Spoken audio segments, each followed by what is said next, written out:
The Chiefs lost their best option as reinforcement to this defensive line when they lost Omarr, Norman-Lott. What did they do now? What are the options? And what is the fallout today on RGR?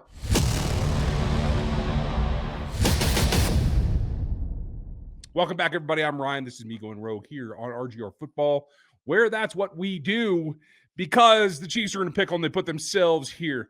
I'm going to have a breakdown for you in the memberships about just how much this was mismanaged, what the problem that led to this situation. But for today, and for all of you good folks, if you're not subbed, sub now, and I'm going to tell you what the options are.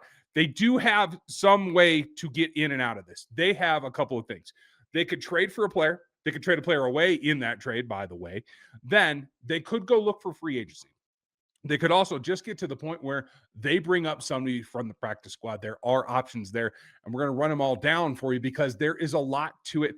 And quite frankly, none of them are great options.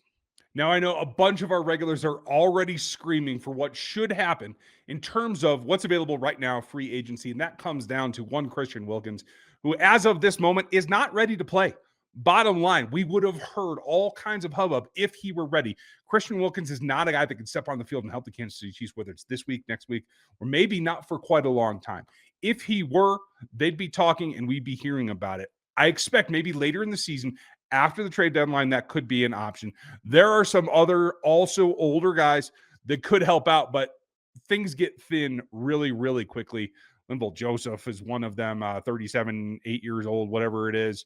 I just don't see a whole lot there that you could really pull into and really make yourself impact for that dollar. The Chiefs are very, very thin on that line in terms of 3.5 against the cap right now is all the space that they have. So that precludes some of the other moves that they can make. When you're looking at trades, it precludes Zach Seiler. Can't get that done. I think he's 20 plus against the cap this year. Not going to get that done. Malik Collins, Simmons, all the same way. Not going to get that done. A couple of old names could come around. Colin Saunders. You could possibly try to trade for him. He's not playing right now. You could wait it out and bring him in when he's released. If they're not going to play him in Jacksonville, it's certainly within the realm of possibility that he could be available. He's a guy that fits right in. We've seen him do a number of things, including play linebacker for this team. There is a lot to pull from there. That's personally my favorite. But you're at the mercy of another team to let him go in Jacksonville. And they don't know what they're doing most days out of the week, and they ain't going to start now. So I can't put that forward. Mike Pinnell's in a similar situation. ProfitX, America's #1 sports prediction market, is a peer-to-peer sports prediction market where users play against each other instead of a sports book versus the house. You will almost always get the best price on any spread, money line, total, or player prop since you're playing against other people rather than the book. ProfitX offers dual currency system, either profit points or profit cash, and operates across 40 states. Use the promo code RGR and claim up to $200 in profit cash on all plays for the first 30 days playing on the site. ProfitX gives you the best lines in the space, and you can even set your own odds on specific wagers on your players, all at ProfitX. Go there and use the code RGR. Terms and conditions apply. Mike Pinnell's in a similar situation. You made the mistake, Brett Veach, of letting him go.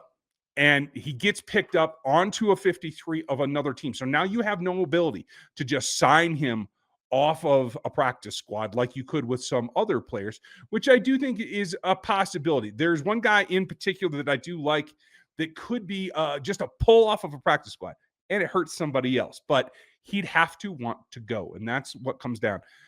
Phillips over in Buffalo is somebody who's got a ton of experience. He's good size. He can play the 1. He can play the 3. He can move anywhere around and really help you a little bit.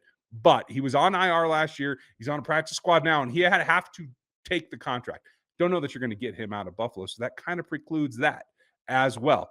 So that brings you to practice squad elevations. We know the 3 that are there. Chiefs acquire Zach Pickens, Broderick Martin earlier in this year, and they could be some stopgap measures to get that done. Personally, they got time for Marlon Tuipulotu, and I do think he has upside. I'd like to see him get on the field.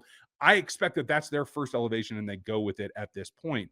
And that may be what Brett Veach has to do for the long run. I don't know that you're going to be able to get a whole lot done elsewise in making significant trades because of the cap space. Now, the one caveat that I have for that, and it really comes down to timing, category, everything that you want to look at in terms of what players cost. And that is what has been to this point a wash for the Kansas City Chiefs and Brett Veach. If you feel that what you're getting from your team right now is enough at the cornerback spot, the fact that Christian Fulton has been a healthy scratch starts to make sense if you're shopping him as a trade piece. Because if you're getting the play that you feel you can go to the Super Bowl with and win, you don't have to have him. And he was an investment that was there in case, and you've seen progression, and maybe you can get out of your own way and recoup some of that. If he is able to be traded as well, you run into a position where you're getting some of that cap back. You likely still have to restructure somebody because of the nature of it. In one of your veterans that has a high dollar amount, that is a possibility, but does take a little bit of time. But with Christian Wilkins being back at practice, and we feel that he's healthy, seems like he's healthy, but he's not been activated. That does start screaming to me that they are thinking about the fact that if we were to move on from a player, it would be him. It could be him because we're winning ball games, we're getting contribution, and we haven't had him on the field for but a handful of snaps. If you could work that, you could go back for somebody like a Seiler again. That's a very steep number, the 20 plus for Seiler in Miami, but Miami is absolutely melting down.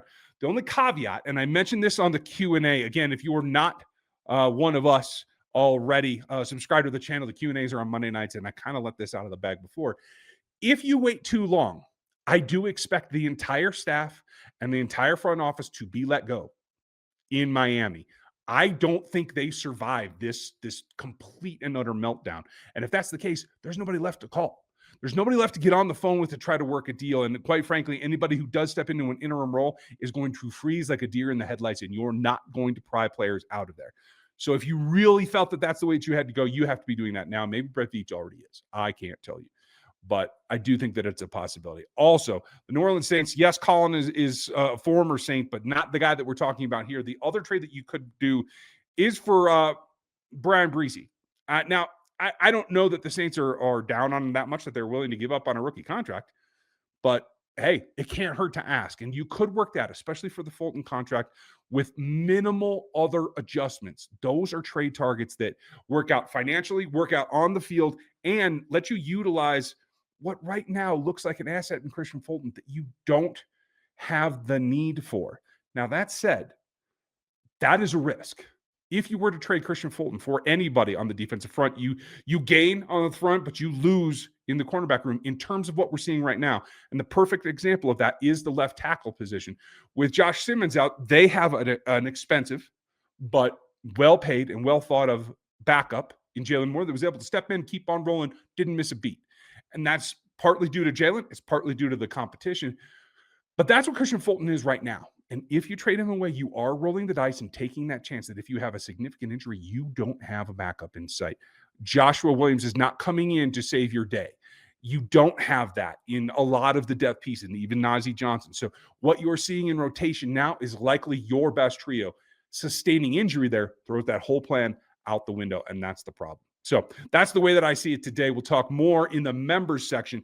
Go get subbed there if you want to hear the rant and the real truth about how they got in this situation. What the problem is. I'm Ryan. Thanks for joining us. Check out ProfitX. Have a great one. We'll talk to you next time. Thanks for watching this video from the team at RGR Football. Click these videos to see more and subscribe to RGR Football.